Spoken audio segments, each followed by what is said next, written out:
3, 2, 1. Hola a todos, muy buenos días. En este nuevo episodio de Político Party Complet, el personaje invitado es Alberto Ibáñez, es un político valenciano de Compromís, fue concejal en el Ayuntamiento de Villarreal desde el año 2011 hasta el año 2015 y secretario autonómico de la Consellería de Igualdad de la Generalitat Valenciana desde el año 2015 hasta el año 2020. En 2022 fue elegido coportavoz de Iniciativa del Poble Valencià y en el año 2023 fue elegido diputado del Congreso por Compromís Sumar. Desde su escaño defiende políticas de inclusión, igualdad y derechos sociales, manteniendo una postura crítica en temas de gobernanza y descentralización. Pues bien, dado que ya te he introducido así lo más importante, pues pasamos con las preguntas. La primera de ellas sería la siguiente. Vamos a hablar de la refundación que tuvo lugar de Compromís en el año 2024. En el año 2024 se refunda Compromís y empezó a caminar hacia una agrupación de partidos. Pasado un año, ¿qué balance haces de esta refundación? ¿Qué conclusiones se puede sacar de este proceso de refundación de Compromís?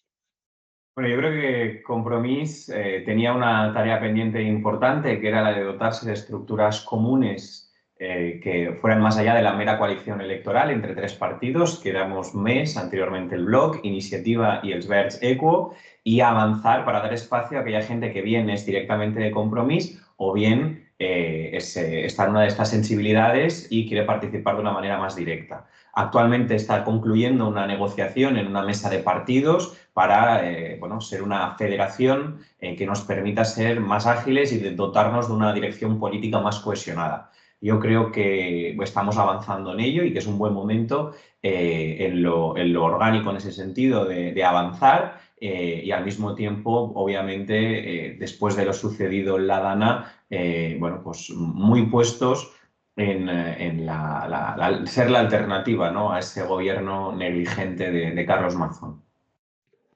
Ahora que comentas el tema de la unidad, organización, unidad y una mayor estabilidad sería el lema que podríamos decir de este Congreso de Refundación de Compromís, ¿cierto? Bueno, yo creo que efectivamente vamos a avanzar hacia espacios compartidos, continuar creyendo en la pluralidad. El éxito de Compromís siempre ha sido dirigirnos a electorados complementarios, netamente de izquierdas, ecologistas, feministas, pero que entienden que el sujeto político es el País Valencià y por tanto creo que sí, que ese valor de la unidad en la diversidad y el ser una fuerza muy arraigada al territorio, autocentrada en la realidad valenciana, son las fortalezas de Compromís, ¿no? Vale, vamos a hablar del caso de Mónica Oltra, ¿no? Un tema que ha ocupado pues, las primeras planas de muchos periódicos en los últimos años. Compromís ha defendido desde el inicio que Mónica Oltra fue víctima de persecución política. Eh, con su absolución, ¿crees que se ha hecho justicia o el daño infligido hacia Mónica Oltra ya es irreparable? Bueno, yo creo que hay un daño que es irreparable para ella, para su familia, para su entorno personal, a nivel personal, ¿no? Pero creo que también hay un daño, obviamente, político irreparable, que es la clara intención que hubo, no solo desde la extrema derecha, sino de grandes empresas que gestionaban la sanidad privada con dinero público, que veían el avance de las políticas públicas que impulsaba Oltra como vicepresidenta como una amenaza para sus privilegios y sus intereses. Y por tanto creo que las democracias, en un momento como el actual, que están en riesgo tal y como las conocemos, porque no opera solo la separación clásica de poderes, ya que se dejó fuera el poder económico y el poder mediático, que en el siglo XXI tienen un poder mucho mayor que en otros momentos de la historia, pero es que en este caso en concreto se ha roto incluso la separación clásica de poderes.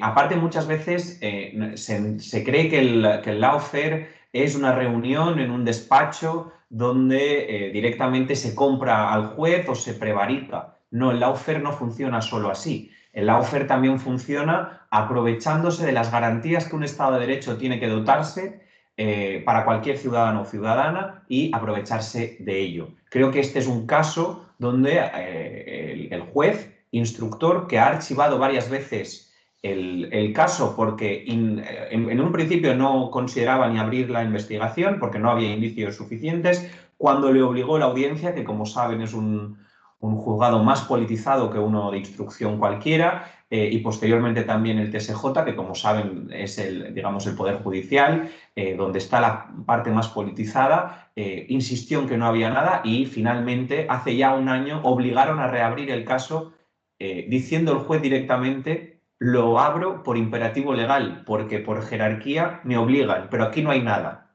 Claro, aquí la extrema derecha y otros factores que operaron en aquel momento, bueno, pues aprovechan esas garantías para poner la presión política en este caso, en Compromís o en el gobierno del Botanic para decir: oiga, aquí hay una persona que está siendo investigada, ustedes actúen, ¿no? Y yo creo que este también obliga a repensar en cómo conjugamos las garantías democráticas del Estado de Derecho, pero también las garantías políticas cuando éstas se utilizan para hacer daño político, ¿no?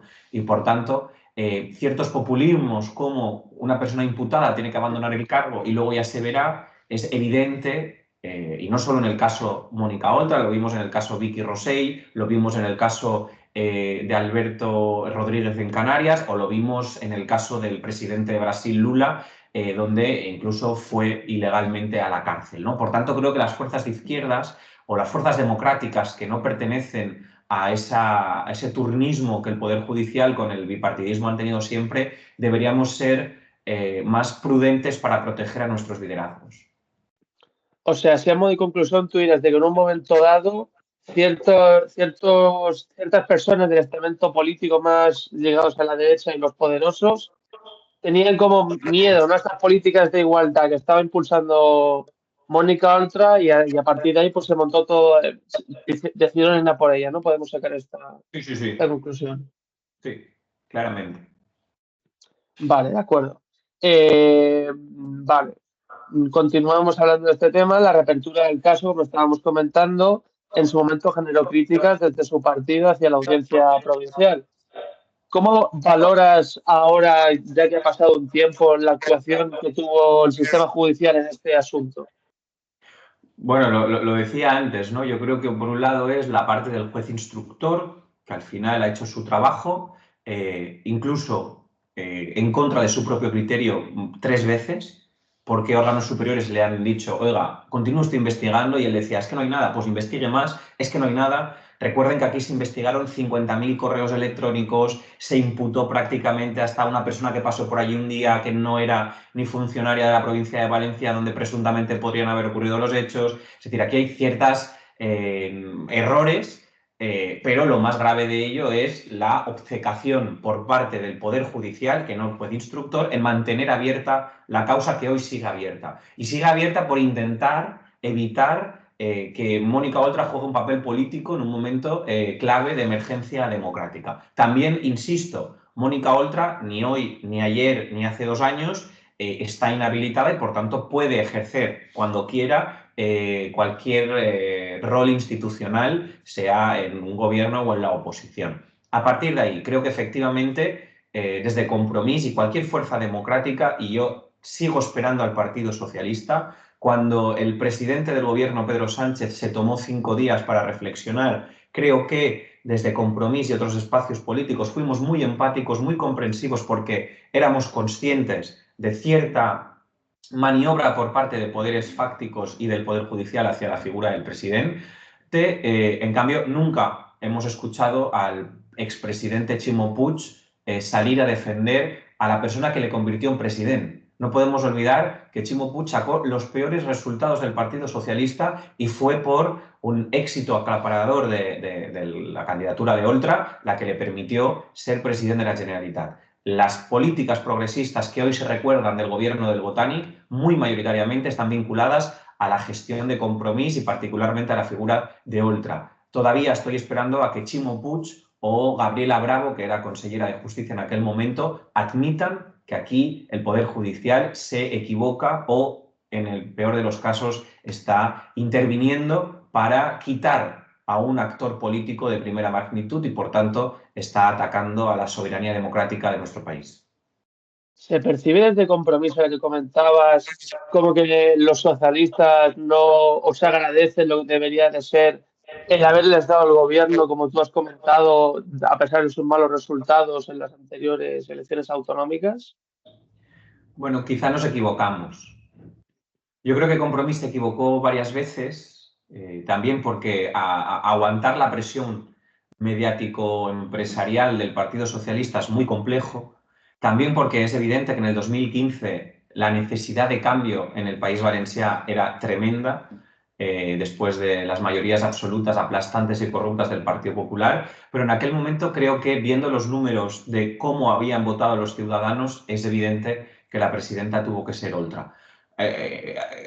Ahora el tiempo ha pasado, durante 8 años compartimos gobierno, lo volveríamos a hacer, fue un muy buen gobierno, creo que se avanzó mucho en derechos sociales, en protección del medio ambiente, creo que quedaron muchas cosas pendientes, pero sí es evidente que el Partido Socialista nunca trata bien a sus socios, se suele equivocar en las segundas legislaturas, lo estamos viendo ahora en el Congreso de los Diputados, donde el Partido Socialista no termina de ver cómo debe tratar a los socios que le permiten estando en la Moncloa, y creo que esto tiene un riesgo, y es que la paciencia termina, que las relaciones personales se dinamitan y por tanto la presión de susto o muerte termina desapareciendo tanto por el propio electorado como por los propios partidos a la izquierda del PSOE. Creo que democráticamente el PSOE tiene que admitir que se han terminado las mayorías absolutas, que el turnismo al que estaba habituado no funciona, que hemos entrado en una fase de una pluralidad democrática sin precedentes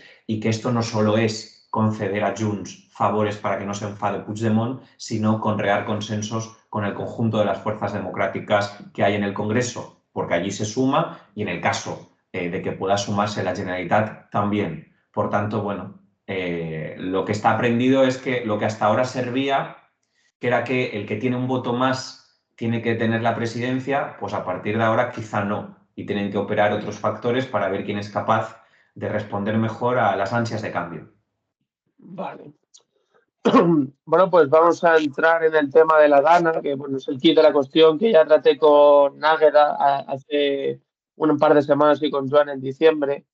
Durante la gestión de la Dana, el Consell de la Generalitat Valenciana cambió varias veces de versión sobre su actuación. Ahora mismo se cree que es la del Ventorro, pero todavía no lo acabamos de tener muy claro. Mientras que ahora la Fiscalía eximió de responsabilidad penal a la delegada del gobierno Pilar Bernabé, dejando claro que la competencia era única y exclusivamente de la Comunidad Valenciana. ¿Crees que el gobierno valenciano intentó confundir a la ciudadanía para eludir su responsabilidad? Esto de ir tirando balones a un montón de tejados a ver qué acaba pasando al final. Y otra pregunta, ¿qué implicaciones tiene esto para la credibilidad del Consejo y su gestión de futuras crisis? Bueno, yo creo que es evidente que la estrategia del Partido Popular, y no es nueva, era intentar hacer creer que era culpa de todos, porque cuando la culpa es de todos no es de nadie.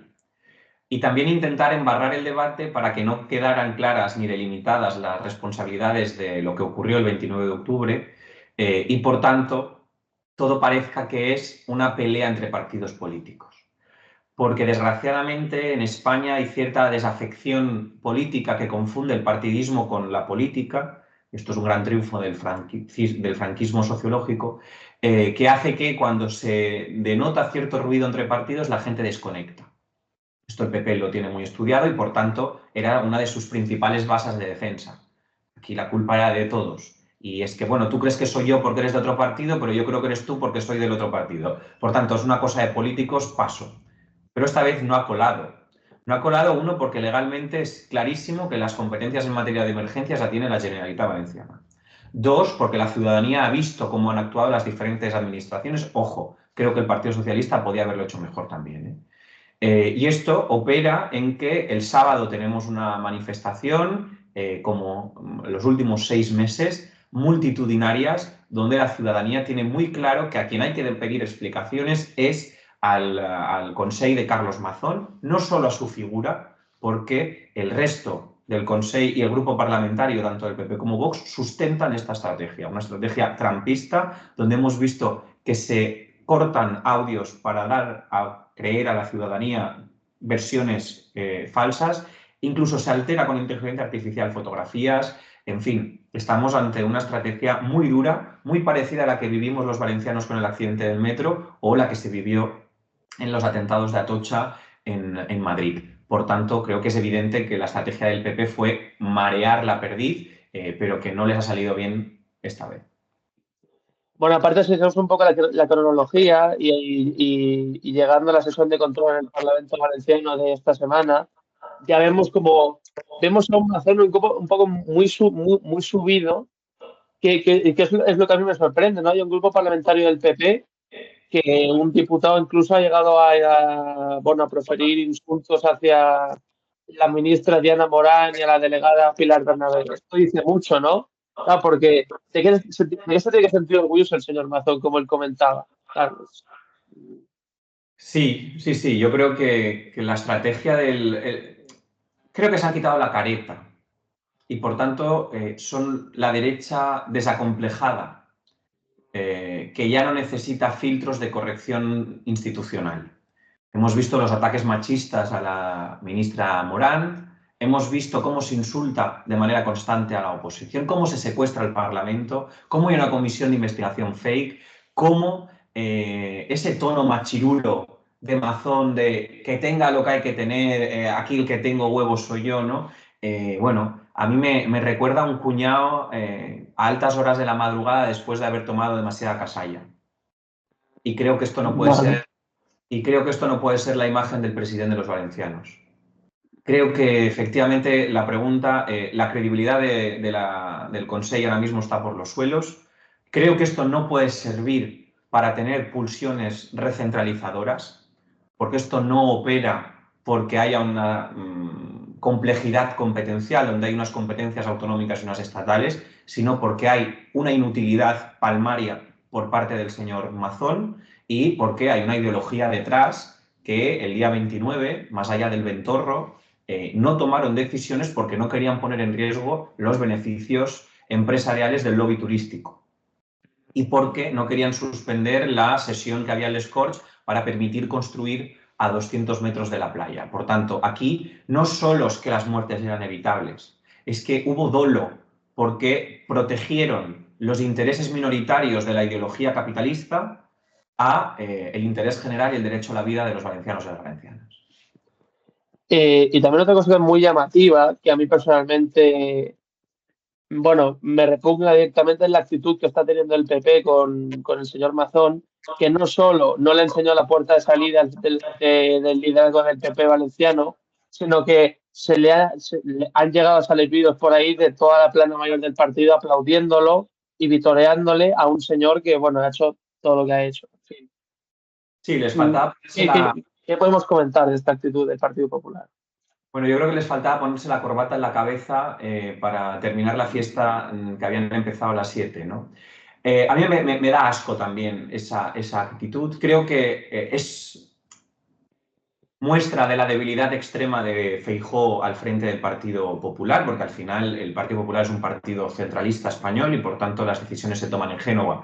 Pero justamente aquí se denota una vez más que el pulso Mazón Ayuso a la estrategia que pudiera tener en algún momento Feijóo no es posible. Y no es posible, entre otras cosas, por dos razones.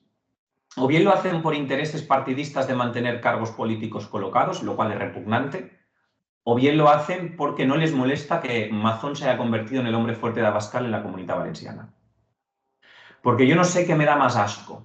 Si pensar que alguien está dispuesto a prostituir sus ideales y su programa político por mantenerse en el cargo, o que el señor Mazón piense que el problema de la Dana es que se acoja a adolescentes no acompañados que huyen de la guerra o que la solución para la reconstrucción de la Dana pasa por recortar la ayuda al pueblo palestino frente al genocidio de Israel. Por tanto, no sé qué me da más asco y empieza a importarme bien poco cuál es la motivación del giro de Mazón y de Feijóo. Creo que simplemente les inhabilita para ser una alternativa democrática de derechas homologable a otras realidades europeas. Y creo que el querer parecerse a Vox, como le pasa a Junts a Aliança per Catalunya, es una mala estrategia y que la gente normalmente, entre la copia y el original, termina comprando siempre el original. Y ahora, a propósito de lo que comentabas, de hecho, vimos un señor Mazón que en rueda de prensa para anunciar los presupuestos utilizó términos que son el pan nuestro de cada día con Vox. Lo de dogmatismo climático, religión climática, todo lo que comentaron de que no, que Valencia no iba a coger a un solo menor no acompañado más, ¿no? Claro, es lo que tú dices, utilizando términos que Vox utiliza prácticamente en su día a día, políticamente. Yo creo que más que utiliza Vox cada día es Vox se atrevía a decirlo en público y el PP lo hacía por omisión. Creo que la gestión del Partido Popular no será muy diferente.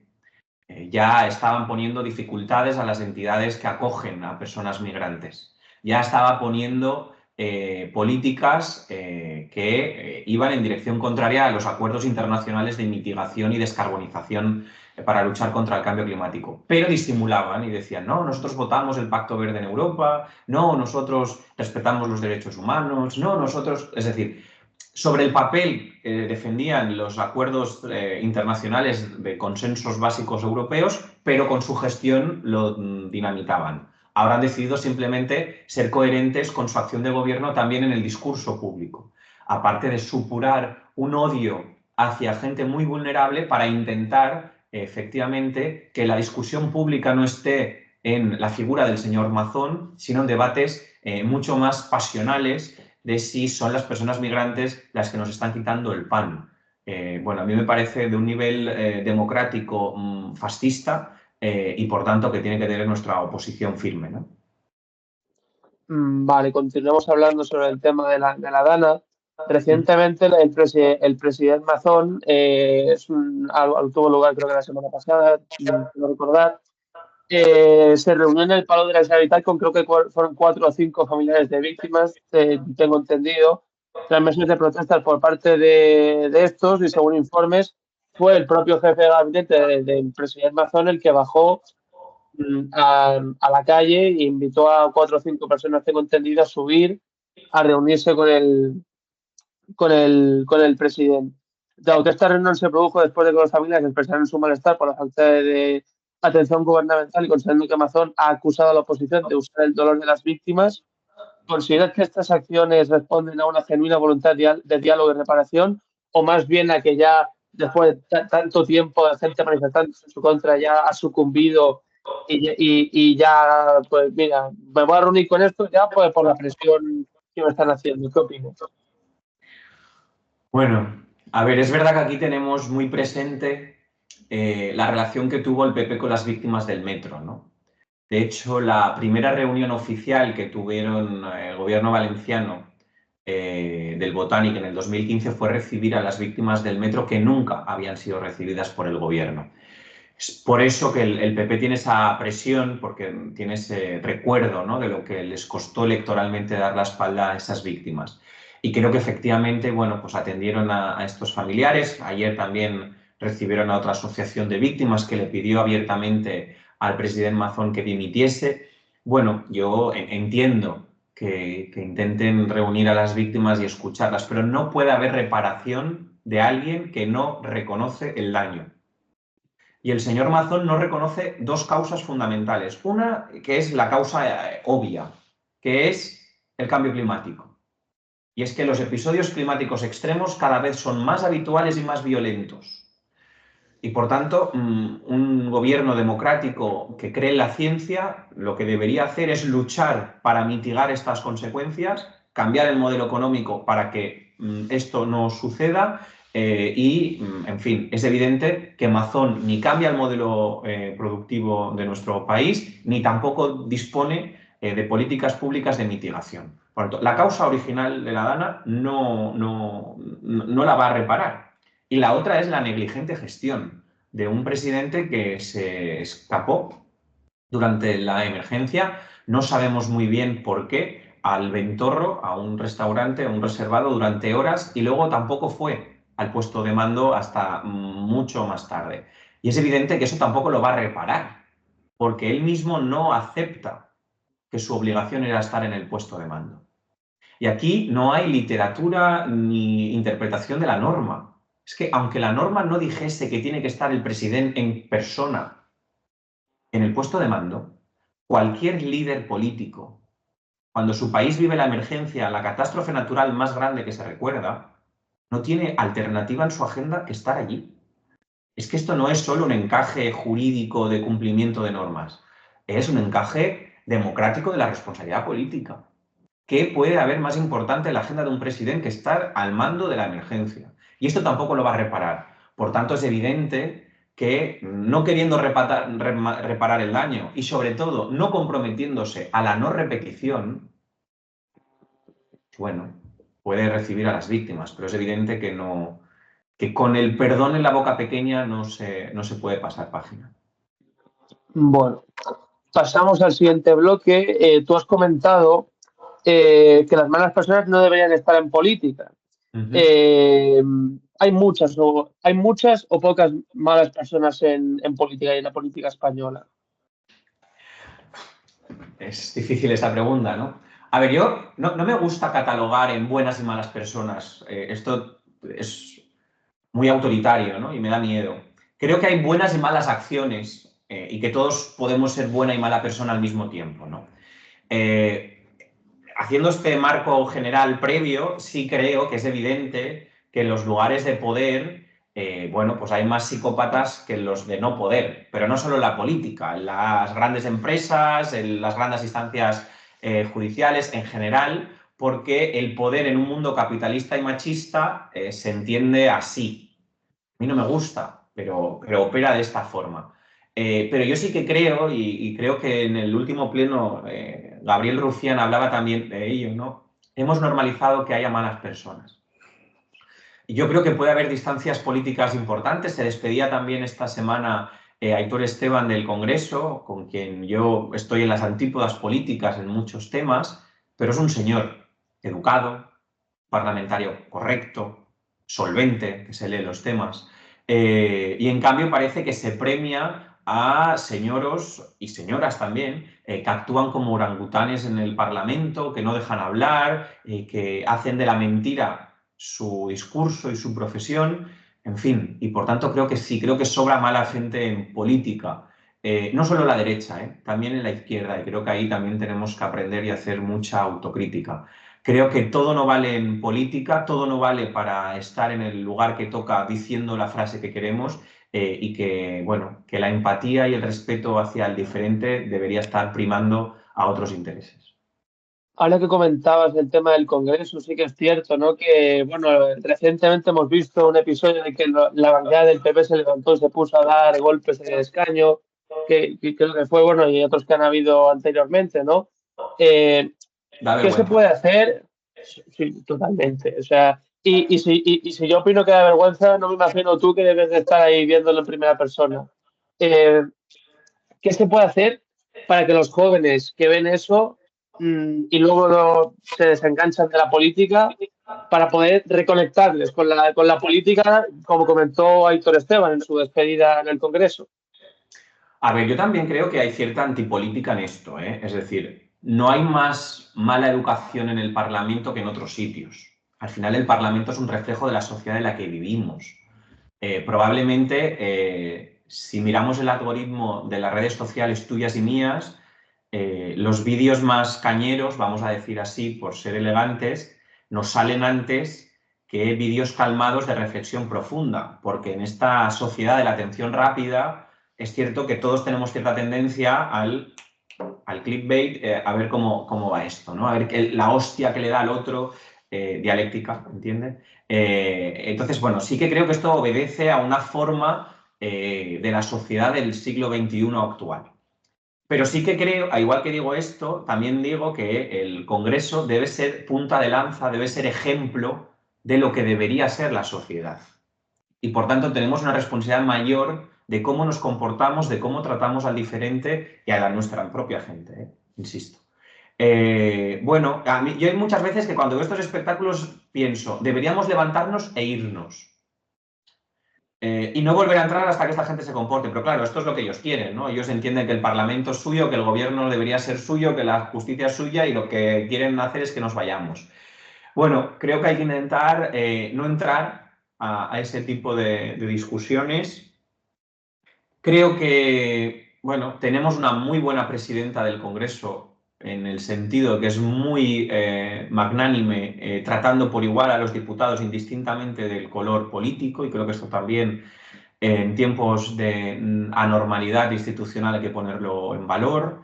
Pero sí creo que de alguna manera debe haber una alianza del conjunto de fuerzas democráticas, de los medios de comunicación, porque claro, decimos, hay que cambiar las cosas, pero si luego el telediario lo abre, el orangután gritando y diciendo tonterías, y el que ha hecho una intervención solvente y sosegada no aparece ni en la página 7 de la última revista, también se está animando como sociedad y como medios de comunicación a este tipo de esperpentos, ¿no? Yo creo que un buen acuerdo sería obviar, tanto desde el resto de fuerzas políticas como los medios de comunicación. No les hagamos caso, se van a cansar. Pero claro, ellos saben que esto les da noticia, les da notoriedad y que devalúa el debate político. Porque es evidente que el debate de las ideas no lo quieren porque lo tienen perdido.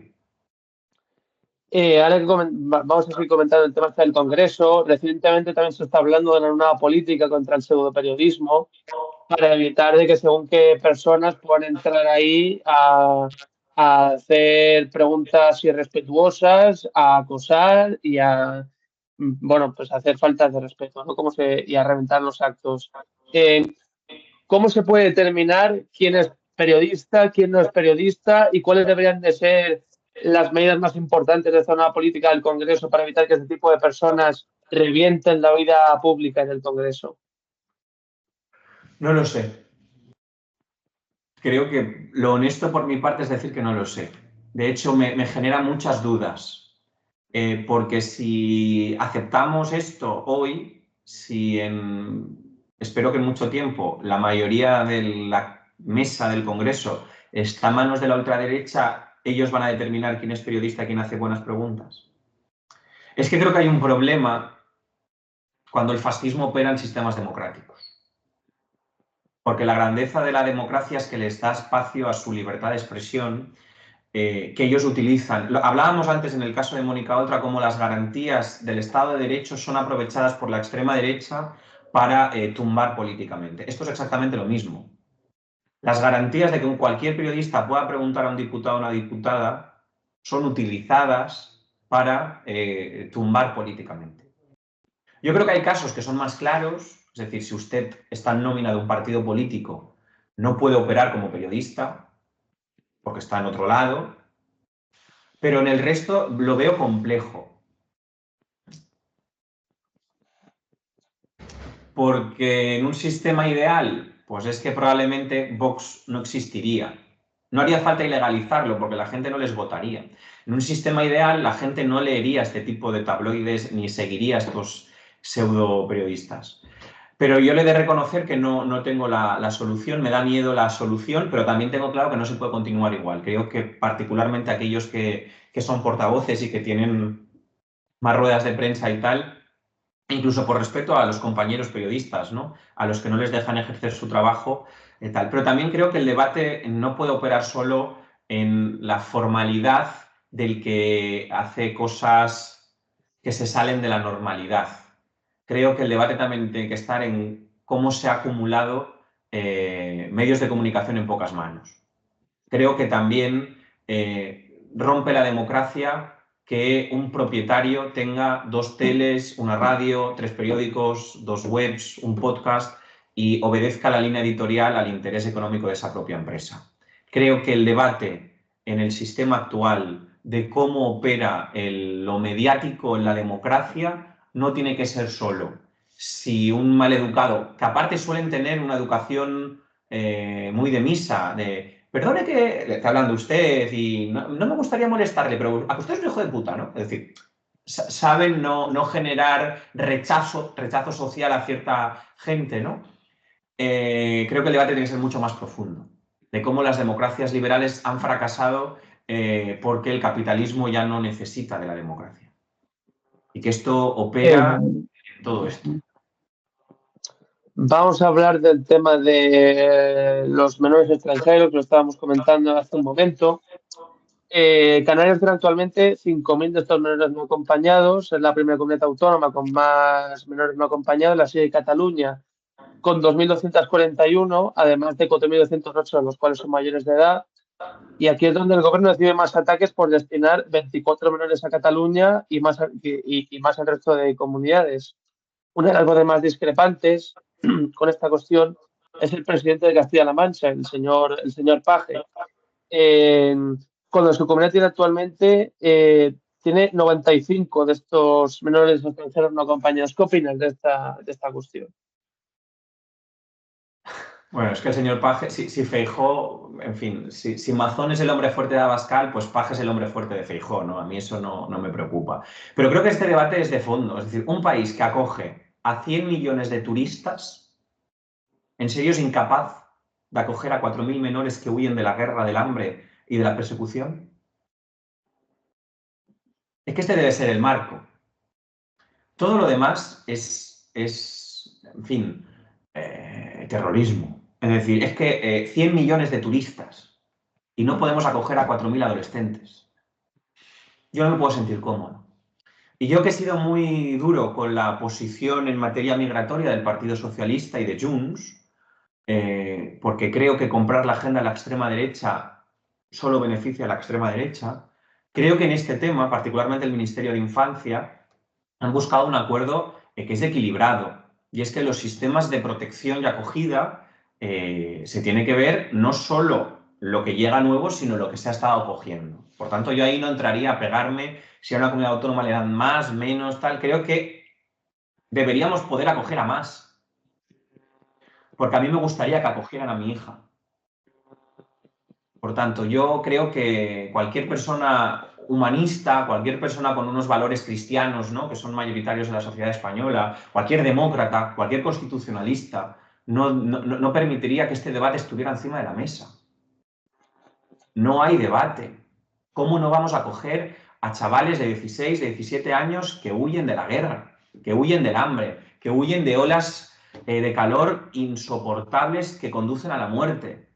No hay debate, señor Paje. No hay debate, señor Feijóo. No hay debate. Y aparte, a los niños de la guerra de Ucrania, por ejemplo, ¿no? A estos, bueno, les hemos recibido muy bien como tiene que ser, pero claro, es lo que tú comentabas, parece que según el país en el que vengas, pues se te va a decir de una manera u otra. Claro, lo que...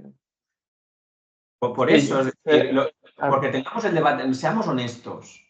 No les preocupa, porque eran rubios. No les preocupa que vengan miles de venezolanos. Les preocupan otras cosas. Porque esto es un debate de aporofobia y de racismo. No es otro tipo de debate. Y yo sí que creo que hay un problema. Yo creo que efectivamente la prioridad absoluta es ayudar a Canarias. Creo que no puede haber otra necesidad que ayudar al gobierno de Canarias, por cierto, del Partido Popular también, Ceuta y Melilla. Pero cuidado con el debate. Y es que los adolescentes, el derecho a la migración no puede estar sujeto a otras cosas. Y esta gente tiene derecho a poder querer ir a Cataluña y no quedarse en otra comunidad autónoma. Pues cuidado, porque una cosa es el debate para la acogida de personas menores de edad en un sistema de atención residencial y de darles herramientas, etcétera, pero esto no puede ayudar a que se abone el debate de las cuotas migratorias para mayores de edad. Porque migrar es un derecho universal que no puede estar cuestionado por ninguna frontera ni ninguna cuestión administrativa. Y creo que si la izquierda pierde esta base, ha triunfado el fascismo. Migrar es un derecho universal incuestionable. Y no porque nosotros lo hayamos hecho. Y no porque la gente migrante ayudara en la gana. Una mala persona tiene el mismo derecho a migrar que una buena persona. Una persona solidaria tiene el mismo derecho a migrar que una persona huraña, porque es un derecho humano. Entonces, cuidado, yo entiendo que una cosa muy puntual es lo que es la acogida hasta la mayoría de edad en el sistema de protección, pero vayamos con mucha cautela de no abonar ciertos márgenes que terminan validando cupos de personas y externalizando fronteras como pide una gran alianza europea, ¿no? ¿Qué políticas sociales se deberían aplicar en España y en la Unión Europea para tratar a estas personas adecuadamente y no dejarlas abandonadas a su suerte? Bueno, yo creo que la primera, y la verbaliza más la extrema derecha que la izquierda, es generar las posibilidades de quedarse en su país si quieren. Y por tanto, que exista una política exterior y de cooperación que permita que la gente no emigre contra su voluntad de sus países de origen. Cuando la extrema derecha sube a la trona y dice, a la tribuna y dice, es que lo más responsable es que esta gente siga con sus padres, esto es imbatible. Y esto no lo tiene que decir la extrema derecha, esto lo tiene que decir la izquierda. Pero esto no es posible si nuestro sistema económico funciona porque expoliamos los derechos y los recursos naturales de los otros países. Esto ya no se lo escuchas decir a la extrema derecha. Pero vayamos con cuidado porque cuando el sentido común se verbaliza solo desde la extrema derecha y la izquierda no lo da por sentado, tenemos un problema. Porque esto no quiere decir que a mí me parezca mal que la gente migre, pero a mí me parece mal que la gente migre en contra de su voluntad. Por tanto, la primera, evitar que quien no quiere migrar no migre. La segunda, políticas públicas universales. Renta básica universal, pero seas migrante o no.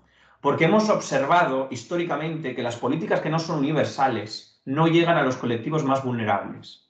Son ineficientes y burocratizantes. A partir de ahí, garantizar el derecho a la vivienda, no solo para personas migrantes, en general hay casas de sobra para esto. Y, en fin, y luego una parte cultural de reconocer la riqueza del mestizaje y de la diversidad. Cómo nos gusta que nos reconozcan a nosotros cuando nosotros somos los que vamos a otros países, ¿no? Vale, pasamos al siguiente bloque.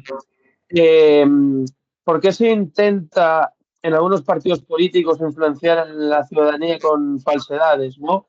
Vimos, por ejemplo, en Estados Unidos que lo que lanzó Trump en el debate con Kamala Harris de que los inmigrantes haitianos se comían a las mascotas o diversos hechos alternativos, como lo llaman ellos ahora, que han soltado para intentar cambiar la percepción de la ciudadanía. ¿Tan ingenuos los ven estos políticos a día de hoy? Bueno, Trump ganó las elecciones diciendo esto.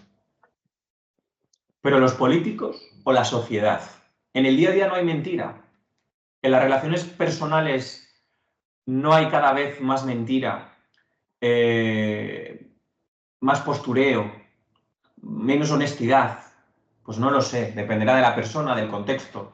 Habrá gente que es mentirosa con una gente y gente con no. Yo no creo que esto sea simplemente la macabra política. Creo que hay un problema cultural de valores que no opera solo en la democracia representativa. Consecuencia es que también ha llegado a la democracia representativa, ¿no? Pero habría que preguntarse por qué las fake news, ¿no?, llegan tan lejos y qué hacemos para combatirlas. Y volvemos al debate inicial. Hay una acumulación de información en muy pocas manos. Y Internet, que iba a ser una alternativa a la acumulación de los grandes oligopolios, ahora mismo está mayoritariamente en manos de 3 o 4 oligarcas, bastante zumbaos, por cierto, que tienen muy claro lo que quieren, que es encastillarse y ganar ellos un mundo que han decidido que está perdido. La izquierda tiene que dar certezas, la izquierda tiene que dar ilusión, pero también tiene que contar la verdad. Y es que el mundo está en llamas. Claro. Y que no podemos seguir igual. Y esto quiere decir hablar de decrecer. Esto quiere decir de hablar de que hay que renunciar a cosas para vivir mejor todos. Pero hay que decirlo. Y por tanto, bueno, sí, yo creo que efectivamente, decía el otro día una periodista, ¿no?, una frase súper famosa de que un periodista no puede conformarse en decir, yo qué sé, fulanito ha dicho que llueve y menganito ha dicho que no, ¿no? El periodista tiene que abrir la ventana y confirmar si llueve o no llueve. Creo que desgraciadamente hay mucho periodismo que se basa en copia y pega de notas de prensa que enviamos los partidos políticos. Creo que hay mucho periodismo que se basa en preguntar más por rollos internos y el gran hermano de los políticos que de las ideas. Y por tanto, creo que la mejor manera de combatir las fake news, los bulos, las mentiras y tal, es volver a la política. Pero la política en mayúscula, la de decir, ¿usted cree que tiene que pagar más impuestos una persona por sacar dinero de 5 pisos que ha heredado de su abuelo que uno que trabaja cada día? Esto es política. Este es el debate. No, la ministra no sé qué ha dicho y la otra le ha contestado y entonces creo que no sé... Mira, no. Pues creo que hace falta gente que le guste la política. Y entonces entraremos en el debate de las ideas y vendrá otro problema, que es si la sociedad reconoce la autoridad a alguien. Porque antes estaba muy claro, la autoridad era del cura, del padre de familia y del patrón en la fábrica. Y todo esto se ha ido a la mierda, perdón la expresión. Nada. ¿Quiénes son las nuevas autoridades morales y académicas? Porque PP y Vox han decidido que tampoco es la universidad.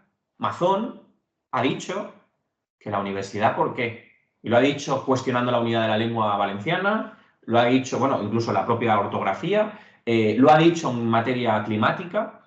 ¿Quién es la universidad para decir las copas que debo beber para conducir, ¿no? Para, como decía Aznar, pues esto es igual, es decir, ¿por qué el cambio climático? Si hemos decidido que mi opinión vale la misma, el relativismo de que vale igual la opinión, es decir, y encima lo venden como la democratización, ¿no? Que por esto funciona también entre la juventud, la extrema derecha, porque un influencer de no sé qué, su opinión vale lo mismo que la de la universidad de no sé qué. Y la izquierda ahí se siente incómoda porque siempre hemos sido de abolir la autoridad e ir hacia un plano horizontal. Pero claro, no, esto es trampa. Porque tú estás contando una mentira no comprobada empíricamente y yo estoy contándote la verdad empírica. Y esto se ha roto. Pues habrá que reconstruirlo, ¿no? Has comentado el tema de los tecnooligarcas, lo estábamos comentando. Bueno, ciertos ejemplos son, por ejemplo, que Google, durante la campaña de Estados Unidos, cuando tú intentabas buscar centros de votación o papeletas para Kamala Harris, no te aparecían resultados, ¿no? Eso se investigó y es cierto. Y el algoritmo de Twitter que se puso, o el algoritmo de la red social, con la campaña republicana, o en el caso que pasó en Rumanía, por ejemplo, con las elecciones que ganó Georgescu, que saltó todas las políticas de la plataforma y no se le tomó como un candidato político. ¿Qué podemos comentar de esto? A ver, caciquismo ha habido siempre. Es decir, antes la hoja parroquial y el periódico local mandaban los titulares a favor de los partidos mayoritarios y repartían las papeletas en no sé qué sitio, y ahora es a lo bestia. Pues, digo esta previa porque hay cierto movimiento ahora contra las redes sociales, contra el progreso tecnológico, etcétera, y yo creo que no se puede satanizar. Ahora bien, es evidente que las democracias occidentales no disponen de herramientas para resguardar su soberanía de este tipo de oligarcas. Y por tanto se ha roto el principio de un ciudadano un voto y del derecho a votar libremente. ¿Esto es nuevo? Bueno, yo que vivía en Castellón, ¿no? Soy de Villarreal, el fabrismo operaba así, era imposible acceder a información veraz porque estaba todo comprado mayoritariamente por Carlos Fabra. Pero tú luego ibas a votar y teóricamente lo ejercías desde la libertad. Ahora no hace falta operar desde el caciquismo local porque hemos ido ya a una fase mayor donde directamente desde un despacho en Estados Unidos deciden no solo quién gana en la Casa Blanca, sino también en un gobierno regional o en un gobierno estatal o un gobierno local. Hay que poner herramientas, hay que disponer de herramientas tecnológicas públicas, y esto vale dinero, de redes sociales públicas, y esto vale dinero y cuidado, porque que esté en manos del Estado hay quien pueda pensar que esto luego va a ser utilizado a favor de no sé quién. Yo cuando la gente entra en pánico en estas cosas siempre digo, bueno, Podrán ser controladas por el Estado, pero lo votará la gente. Ahora están controladas por una empresa privada que no elegimos nosotros, ¿no? Es bueno, creo que ahí hay que operar, creo que esta legislatura se está hablando mucho, yo no tengo conocimiento sobre ello, pero por ejemplo Teixidó, que es experto en inteligencia artificial, y otros diputados sí están trabajando para intentar democratizar y avanzar en que, evidentemente, bueno, pues no gane la partida a la democracia ese tipo de comportamientos. Pero como decía, cuidado, que hace 10 años esto no era noticia y los partidos que pagaban a las redes sociales, su propaganda salía y los que no teníamos que ir a buzonear a mano. Es decir, es verdad que se ha intensificado muy bestialmente, pero tampoco pensemos lo de los rollos nostálgicos, ¿no? Que otra gente cree. Vale, pues pasamos a... Nada, es una doble pregunta de política nacional. Vox pensó que no se sentaría en política y resulta que Ciudadanos desapareció y Podemos está a las puertas de una muerte política como partido político, ¿no? ¿Qué análisis haces de esto? Y otra pregunta. ¿A qué se debe el éxito de Vox entre los jóvenes? ¿No? Porque recientemente una encuesta afirma de que es el partido preferido de la franja de edad de jóvenes españoles entre los 18 y los 24 años. Bueno, yo creo que aquí también hay que diferenciar la brecha de género. Creo que hay un problema muy concreto en los hombres jóvenes, más que en la juventud en general, todo que también hay mujeres fachas, obvio. Bueno, creo que al final el Vox, que es el partido de los oligarcas, incluso están defendiendo los aranceles de Trump, que es el partido de la gente con, en fin, las grandes fortunas, ¿no? Es decir, gente, en fin, es que son los de siempre. Han conseguido conectar y dar a creer que ellos son los antisistema. Y en un momento donde la gente joven no tiene posibilidad de tener esperanza, donde da igual lo que hagas, aunque cumplas con todo lo que te han dicho desde pequeño, no vas a tener casa, no vas a tener seguridad material, pero tampoco una seguridad afectiva, porque, digamos, en fin, esto daría para mucho, ¿no? Pero también opera la parte material, pero también la parte afectivo y cultural, en el sentido de, bueno, pues antes tenías tu novia o tu novio para toda la vida, como mucho, pues alguien se divorciaba y tendría una segunda tal, pero ahora, pues esto está también, las relaciones están en cuestión, ya nos relacionamos de otra forma, un amor más líquido, más de usar y tirar, más capitalista quizá, no lo sé, o más libre, depende en cada caso, y por tanto no hay ninguna seguridad. Y los únicos que están dando seguridades son los de Vox en este sentido. Y es, os vamos a garantizar un rollo romántico Disney, más un pack de casa, trabajo y un poquito de dinero, porque no lo tenéis por culpa del negro y de la rumana que está trabajando por el trabajo que tú y tus padres no quieren. Y esto es fácil de comprar. En cambio, el argumento de la izquierda, que es el sistema capitalista, el patriarcado, el no sé qué, esto es un poco más complejo. Entonces, bueno, creo que tenemos que tener el debate, honestamente, sin tratar a la gente de imbécil, pero es verdad que en el debate de 140 caracteres es muy difícil explicar la complejidad. Y luego hay que tener medidas serias. Es decir, aquí hay que también tener rectitud en materias importantes. Ahora mismo el derecho a la vivienda no está garantizado porque el gobierno de izquierdas no quiere. Esto no es culpa de Vox. Vale. Porque hay competencias para ello, ¿no? Entonces, Vale. Comentabas el tema de los hombres jóvenes, también ha salido otra encuesta de que cada vez un número más alto de hombres jóvenes piensan de que el feminismo ha ido demasiado lejos, ¿no? Lo comentaba con Águeda la semana pasada. ¿Qué opinión te debe esta encuesta de que dicen que prácticamente más de la mitad de los jóvenes españoles piensan, de los hombres jóvenes españoles piensan de que el feminismo ha ido demasiado lejos?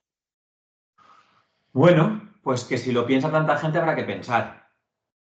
Yo creo que el feminismo no es que haya ido demasiado lejos, es que todavía no ha llegado donde tiene que llegar y por tanto hace falta mucho. Creo que es evidente que las mujeres en nuestro país son discriminadas, padecen desigualdad y una violencia por el hecho de ser mujeres que no padecemos los hombres. Pero creo que el discurso público también tiene que cambiar, tiene que incorporar al hombre a la causa feminista, porque también el patriarcado tiene cuestiones lesivas para la masculinidad, lo estamos viendo. Creo que es evidente que cuando una fuerza se hace hegemónica como el feminismo, tiene discrepancias internas que no hemos sabido gestionar, como tampoco en el ecologismo o en la izquierda, y esto es así, no pasa nada, es la historia, pero creo que hay que dar alternativas a los hombres. Y creo que está muy bien que el feminismo se centre en los derechos de las mujeres, pero creo que el sujeto político del feminismo no debe ser solo la mujer, ni la mujer blanca heterosexual con dinero, que para cierto feminismo puede haber, sino tiene que ser la humanidad, incluso el propio planeta.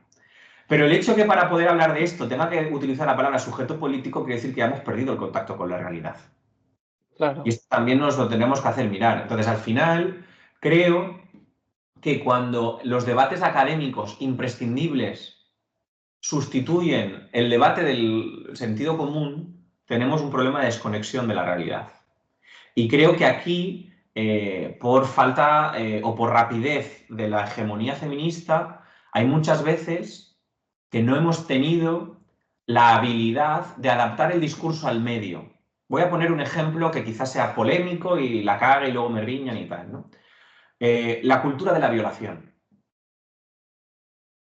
Mucha gente se leyó el libro Teoría King Kong, fantástico, a mí me encanta, donde se explica la teoría de la violación. Y al mismo tiempo quiso hacer una traslación inmediata al Código Penal de un comportamiento machista que debe desaparecer, pero que no tiene por qué ser tipificado directamente como una cuestión penal. Esto es que mi padre le insiste a mi madre tener relaciones sexuales y ella dice que le duele la cabeza, pero al final accede. Esto forma parte de la cultura de la violación. Esto forma parte de que el hombre ha sido educado en que el deseo de ella es irrelevante. Ahora, claro, más que hacer una reflexión política y cultural de cómo incorporamos el deseo de la mujer, de la importancia de la reciprocidad, del deseo compartido de ambos, hemos querido directamente decir esto, tu padre era un violador. Esto lo que ha hecho es, uno, el hombre al que acusas de violador por esto no te escucha y te ataca. El hijo que no quiere ser hijo de un violador tampoco. Pero es que la mujer que quizá no se sentía víctima porque lo tenía normalizado, tampoco te escucha. Entonces, vayamos con cuidado en cómo planteamos los debates en cada espacio, porque todo no es la universidad, todo no es el Código Penal y todo no es el Parlamento. Y entonces creo que es verdad que hemos, bueno, hecho un debate sin las herramientas para que este debate se abordara de manera satisfactoria. Otra cosa es que haya gente dispuesta a decirnos que nosotros somos no de transformación, no de reforma, sino revolución. Pues estupendo, a quemar las calles. Yo no voy... Pero este debate en una democracia occidental capitalista como el nuestro está resuelto, que es desde el sistema vamos cambiando cosas. Si queremos otra cosa, sea para el feminismo, sea para el antirracismo o sea para la izquierda, pues tengamos también ese debate. Pero en un principio creo que esto deberíamos explicarlo mejor, porque creo que teniendo razón y queriendo ir al mismo sitio, es verdad que hemos generado rechazo. Y aquí viene otra cosa que a mí me preocupa, que es cuando mucha gente dice, sí, pero encima nos va a tocar a las feministas ocuparnos de que la gente no se moleste. Cuidado. Porque una cosa es politizar el malestar, otra cosa es entender que poner un espejo molesta, que explicarle a los hombres que tenemos privilegios sobre la mujer y que tenemos que dejar de tener privilegios para vivir mejor ellas y nosotros molesta, y esto hay que hacerlo. Y otra cosa es que te instales en un pedestal de tengo la razón, me da igual la sociedad. Porque entonces efectivamente tú irás muy lejos, pero irás sola. Y en democracia, si no somos capaces de construir mayorías que sustentan las ideas, se pierde. Y entonces tendremos a Abascal de vicepresidente y no habrá que estar garantizando el derecho al deseo, sino a, cuestiones básicas como el derecho al aborto de la mujer. Entonces, me parece falso cuando la gente ridiculiza la frase ha llegado muy lejos el feminismo, porque es evidente que creo que el feminismo tiene que ir mucho más lejos, pero cuidado, cuando muchos hombres jóvenes piensan esto, quizá deberíamos escuchar y ver qué estrategia tomamos. No solo para el feminismo, creo que en el tema ecologista en ciertas zonas no urbanas ocurre lo mismo, creo que en el tema antirracista puede pasar lo mismo en ciertos barrios obreros donde la tasa de migración es superior a la que puede haber en mi barrio, etc. Yo creo que en general la izquierda tiene que ser honesta y sincera, pero también tiene que ser transformadora y pedagógica. Y una sin la otra es despótica. Y por tanto, no te presentes a las elecciones, dedícate solo a escribir libros. Vale, pasamos a la penúltima pregunta. En el momento actual, creo que Europa debe ser fuerte en lo económico y en defensa, ya que todo o casi todo hasta ahora dependíamos de los norteamericanos, de Estados Unidos. Eso, por suerte, parece haber acabado, ¿no? ¿Por qué tanto debate por invertir en defensa, ¿no? Que recientemente se ha votado en el Congreso y ahí, pues bueno, hemos visto diversas conclusiones. ¿Es viable invertir el 2% del PIB en defensa como propone Donald Trump? Bueno, yo creo que depende cómo se mire, ya se está invirtiendo el 2%. Es decir, Italia computa como gasto militar lo que gasta en sus fuerzas de seguridad. Pues, por ejemplo, la Guardia Civil, que es un cuerpo militar, policial, son 4.000 millones de euros. El corredor mediterráneo puede tener un uso civil y militar. Bueno, se puede pintar el 2%, pero yo el debate no creo que sea este. Y sé que se ha intentado ridiculizar mucho a nuestro espacio político por no querer entrar al debate del 2%. Porque creo que hay un debate previo. Lo primero es que efectivamente existe una alianza bélica en Europa que quiere asustar al personal. Vimos lo del kit de emergencia, las latas de atún, etc. Eso es real. Pero no es menos real que las amenazas existen. Y lo decía Rufián, cerrar los ojos hacia unas amenazas que existen para quedarte en la pancarta tampoco es útil. Pero esto no quiere decir que haya que cerrar los ojos y asumir las tesis ni del Partido Socialista ni de Europa. Porque yo también estoy convencido que el Partido Socialista no se siente cómodo en la posición europea. Ahora bien, España está sola en Europa en este debate.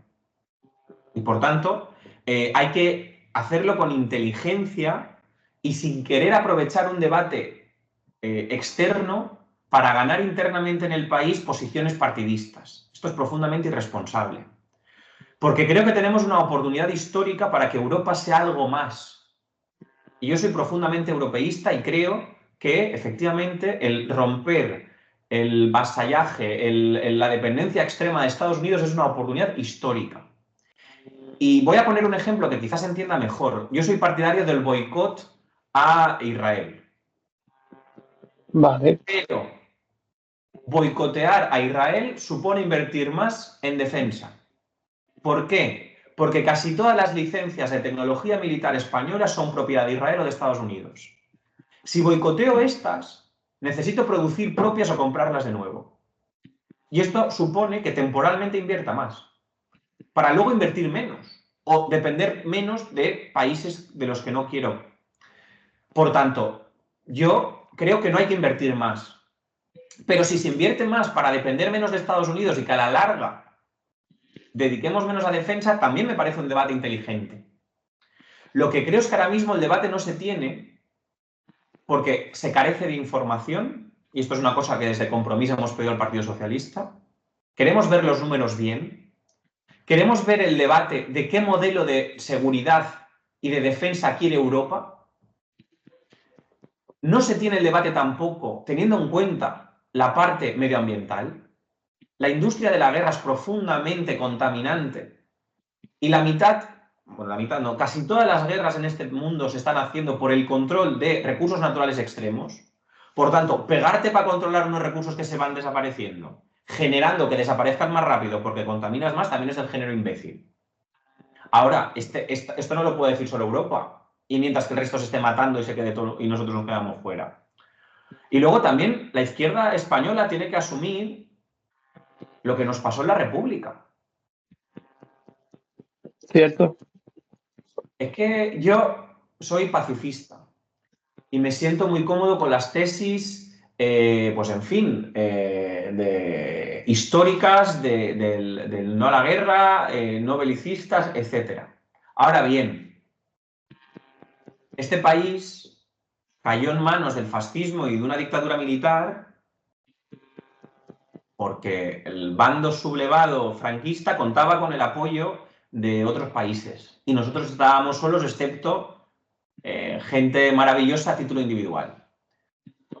Pues es que en aquel momento, ¿cuál hubiera sido nuestra posición política? No lo sé. O yo hablaba con algunas compañeras que me decían, pues si tu país es ocupado militarmente, no pensaríais lo mismo. Entonces, tener el debate desde el sofá en abstracto y la pancarta me parece cobarde. Creo que el problema no está en crecer o decrecer, sino qué modelo de seguridad, de política exterior quiere tener Europa. Creo que el debate, si el Partido Socialista quiere que lo tengamos y quiere que todos seamos adultos y responsables, tiene que ser también para tener soberanía energética, soberanía alimentaria, reindustrializar Europa, para que las medidas de austercidio fiscal se quiten no solo para comprar armas, sino para poder comprar casas para la gente públicas. O tenemos un debate global que diga la democracia está en peligro y necesitamos volver a tener soberanía europea y esto supone tener alimentación, tener energía, tener industria. Vimos la pandemia que no podíamos tener mascarillas y había que comprarlas a China, etcétera. O es un debate global serio del siglo XXI que creo que todos tenemos que ser responsables y tenerlo. O si no, lo lógico es que cada uno se sienta cómodo en su posición ideológica, que la mía es clara, es no a la guerra, nunca la violencia gana nada, y lo podemos tener. Y esto puede parecer contradictorio, es decir, yo estoy muy cómodo en la posición no a la guerra, creo que bajo ningún concepto hay que ir a una carrera armamentística, creo que es mentira que acumular muchos tanques sirva para disuadir, porque al final los vas a tener que usar. No me gusta, por tanto, este camino que plantea otra gente, pero estoy dispuesto a tener un debate global si esto permite no depender del señor Trump y ser soberanos energética, alimentaria e industrialmente. Tengamos el debate, sin miedo. Nos desgastaremos todos, pero construiremos una Europa que será un agente político en un mundo multilateral donde no pintamos nada. Claro. Vale, pues te planteo la última pregunta. Yo personalmente creo que es muy interesante, es un final muy interesante. ¿Crees que la izquierda transmite bien sus ideas? Y otra, ¿qué puede mejorar la izquierda en el ámbito de la comunicación política?